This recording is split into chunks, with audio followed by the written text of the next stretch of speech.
एक बार की बात है। एक गांव में एक बालक रहता था। उस बालक का नाम उत्तम था। उत्तम के पिता अपाहिज थे। उसकी माता गांव के बच्चों की प्राथमिक शिक्षिका थीं। वे अपना घर भी संभालती एवं गांव के बच्चों को भी पढ़ाती।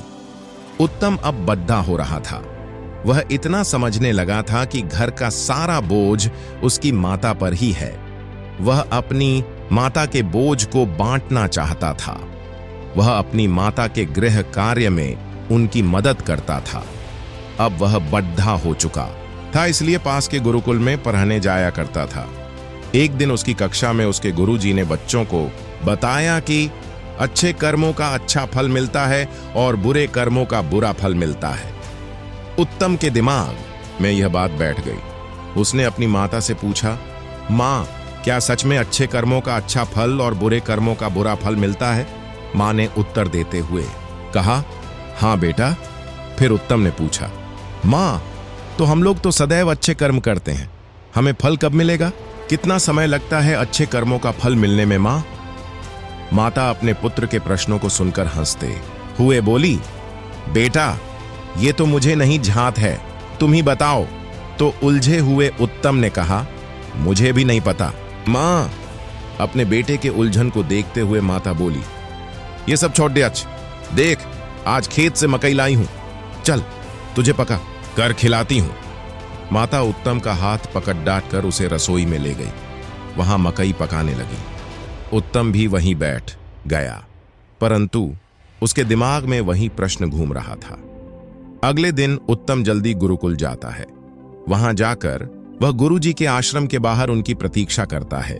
गुरुजी बाहर उत्तम को देखकर अपनी कुटिया से बाहर आते हैं।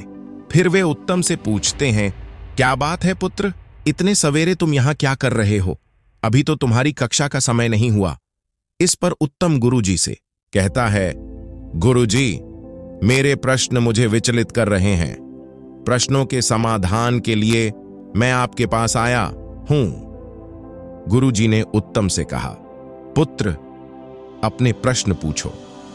उत्तम ने पूछा, गुरुजी, क्या यह बात सत्य है कि हमें अच्छे कर्मों का फल अच्छा मिलता है और बुरे कर्मों का फल बुरा मिलता है? गुरुजी ने सहमति जताते हुए हां कहा। हां सुनने के उपरांत उत्तम ने दूसरा प्रश्न पूछा, गुरुजी, अच्छे कर्मों का फल कितने दिन में मिलता है? गुरुजी ने उत्तर दिया, समय से पुत्र, जब उस कर्म के फल आने का समय होता है उस समय ही अच्छा या बुरा फल मिलता है। आतुर उत्तम ने पूछा, परंतु गुरुजी, यदि मैं दुगने उत्साह से अच्छे कर्म करूं तो?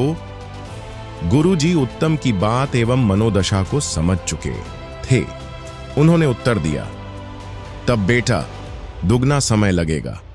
व्याकुल उत्तम ने फिर पूछा, गुरुजी, यदि मैं और मेहनत से और ध्यानपूर्वक अच्छे कर्म करूं तो? तब गुरुजी ने मुस्कुराते हुए कहा, तब तिगुना समय लगेगा पुत्र। उत्तम परेशान हो उठा।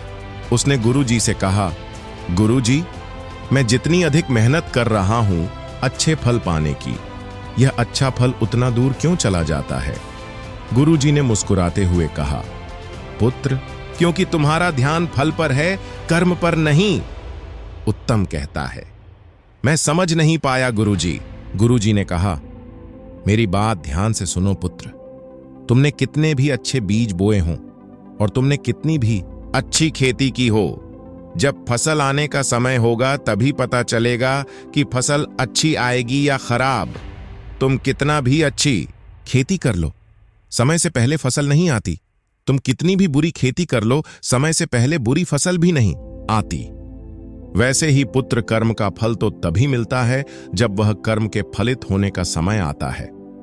परंतु हां, यदि तुम केवल अच्छे फल की इच्छा से फल के ऊपर ध्यान केंद्रित करते हुए कर्म करोगे तो अच्छे फल मिलने की संभावना दूर होती जाएगी। उत्तम ने गुरुजी की बात सुनकर फिर पूछा, परंतु ऐसा क्यों गुरुदेव? गुरुजी ने उत्तम को समझाते हुए कहा, पुत्र, क्योंकि तुम्हारा ध्यान अच्छे कर्म पर है ही नहीं, फिर तुम अच्छे कर्म अच्छे से कैसे करोगे? तुम्हारा ध्यान अच्छे फल पर है, इस कारण तुम अच्छे कर्म करने से चूक जाओगे। उदाहरण के लिए मैं तुम्हें बताता हूं, यदि तुम यह सोचकर पढ़ाई करने बैठोगे कि मैं अपनी कक्षा में प्रथम स्थान पर आऊंगा और सदैव यही सोचते रहोगे, अपने फल के बारे में चिंतन करते रहोगे, तब कक्षा में प्रथम कैसे आना है? उस मार्ग से तुम्हारा ध्यान भटक जाएगा, तुम स्वप्न बुनने लगोगे और कर्म अधूरे रह जाएंगे। इस प्रकार अच्छा फल तुमसे दूर चला जाएगा। प्रायः लोगों के साथ यही होता है, वे अच्छे फल के लिए अच्छा कर्म करना चाहते हैं, परंतु अच्छा कर्म अच्छे से नहीं करते। गुरु जी आगे कहते हैं, अच्छे फल के चिंतन से ज्यादा आवश्यक अच्छे कर्म का ज्ञान है। यदि अच्छे कर्म का ज्ञान होगा और अच्छे कर्म के पथ पर निरंतर चलोगे तो अच्छे फल अवश्य मिलेंगे, इसमें कोई दो राय नहीं है। परंतु यदि अच्छे फल के बारे में सोचते रहोगे तो अच्छा कर्म नहीं हो पाएगा। अच्छे फल पर ध्यान रखना भी ध्यान को भटका देता है। तुम्हारे कर्मों में त्रुटि रह जाएगी और अच्छा फल दूध चला जाएगा। पुत्र उत्तम समझ चुका था कि अब अपने अच्छे कर्मों के लिए अच्छे पथ का निर्धारण कर उस पर निरंतर चलना है। यही अच्छे फल का रास्ता है। अच्छे फल के बारे में सोचना मूर्खता है, वह हमें हमारे पथ से भटका देती है।